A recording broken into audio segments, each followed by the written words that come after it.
प्रणाम नमस्कार की हालचाल। हम बढ़िया छी, अहाँ सब बढ़िया छी कि नहीं से कमेंट में जरूर बताएब। कनी गला में दर्द भ रहा है एखनो हल्का हल्का, तो कनी आसे बाजि रहल छी, अहाँ सब ओकरा अवॉइड करब। और आई जे छै एखन अहाँ सबके पता है जे आम के मौसम चलि रहल छै, सीजन छै, आमे आम छै, तो हमरा सबके एखन जे छै बेसी से बेसी चीज आम के बनेबाक चाहिए। इनफैक्ट एखन जे छै से धूप भी बहुत बेसी छै, तो आम के बनायल चीज खेबाक चाहिए। तो आई हम बना रहल छी आम के खटमिट्ठी, जेना हमर माँ बनाबै छलखिन हेँ या एखनो बनाबै छथिन हुनका हिसाबसँ। तऽ हैया कढ़ाही चढ़ा लेने छी, ठीक छै, लोहिया बैसा देलिए। आब जे छै से आगाँ देखाबै छी अहाँ सबके बैक कैमरासँ। ई देखियौ बम्बई आम छै छीलल, और अहाँ सब देख सकै छी एकर पानि जे छै से पूरा सुखायल जेना बुझाइत है। तऽ एकरा छील कऽ कद्दूकसमे घसि लेलियै है। भरि दिन एकरा जे छै से रौद लगेने छियै, भरि दिन रौद लगा देलियै है। और रौद लगायलवला आमके आइ अपना सब खटमिट्ठी बनेबै। तऽ चलू हमसब देखाबै छी। रौद भरि दिन रौद लगायल आम अछि, और हैया आब लोहिया चढ़ा देने छियै।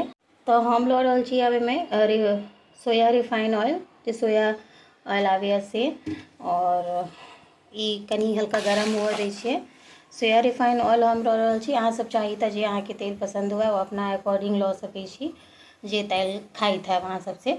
हालाँकि सरसो तेलमे बनै छै, लेकिन हम बेसीतर खानामे माछ मांसके छोड़ि कऽ जे छै से सोया रिफाइन बनाबै छी। आब जे छै तेजपत्ता और सूखा मिरचाइ लऽ रहल छी। और सोया रिफाइनके छै जे जल्दी कनी गरम अथी भऽ जाइ छै, गरमो धीप जाइ छै, बेसी अथी झाँप नहि हटबऽ पड़ै छै। साथमे एहिमे हम दऽ रहल छी 4 गो आम छै, ओहि हिसाबसँ 5 फोरन, ठीक छै। आब हम एहिमे 5 फोरन दऽ रहल छी।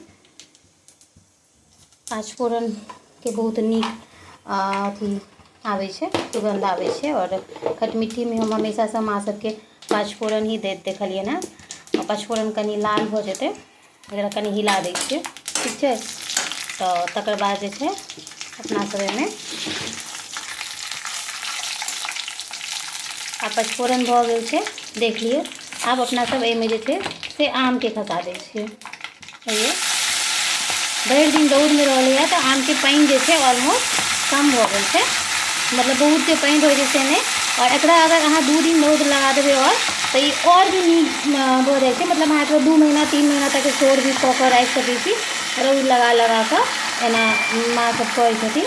तऽ हमरा पास समय कम छलै और हम सोचलहुँ जे एक दिन रौदमे लगा कऽ बनाबै छी। हम एकरा चला लै छी, कनि चला कऽ ओकर बाद जे छै हल्का सा चला दै छियै एहि तरीकासँ।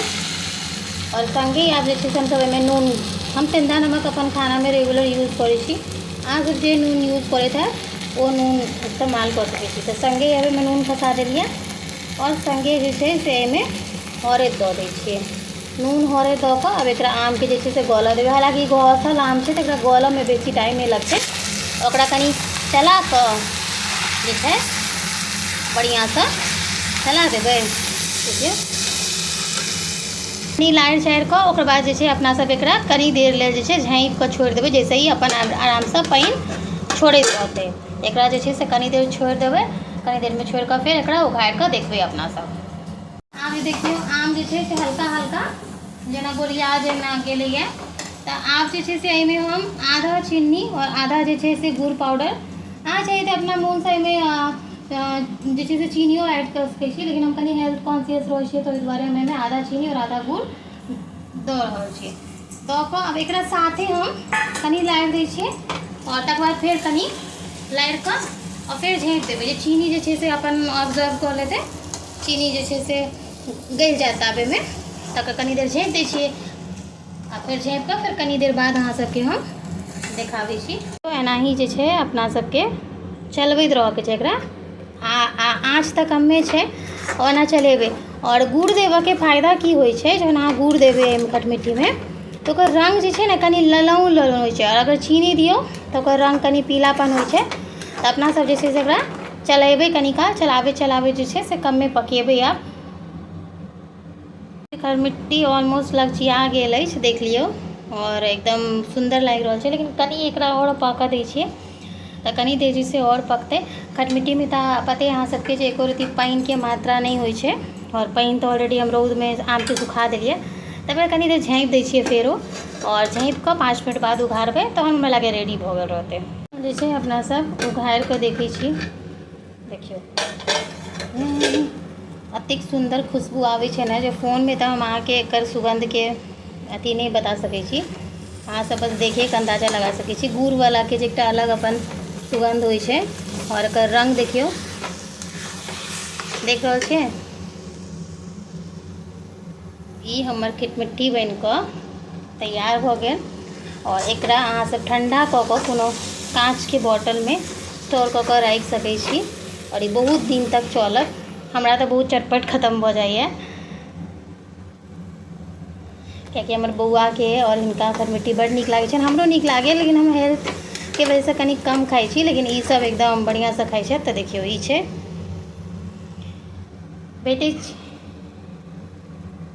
खटमिट्ठी बनकर तैयार हो गया बिना एको रत्ती पानि के और बहुत ही लंबा टिकऽ वाला खटमिट्ठी छै। हमरा घर में तो चटपट खत्म भऽ जाइए कियाकि सबके बहुत पसंद छै।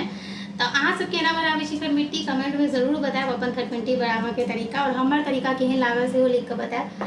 आम के मौसम छै तो एखन बैक टू बैक आम वाला चीज सबके रेसिपी लऽ के आएब। अहाँ सब पिछला ब्लॉग में हमर माछ वाला आम के ब्लॉग नहीं देखलहुँ हैं तो जरूर जाकर देख लिअ, अहाँ सबके नीक रिस्पॉन्स भेटल है।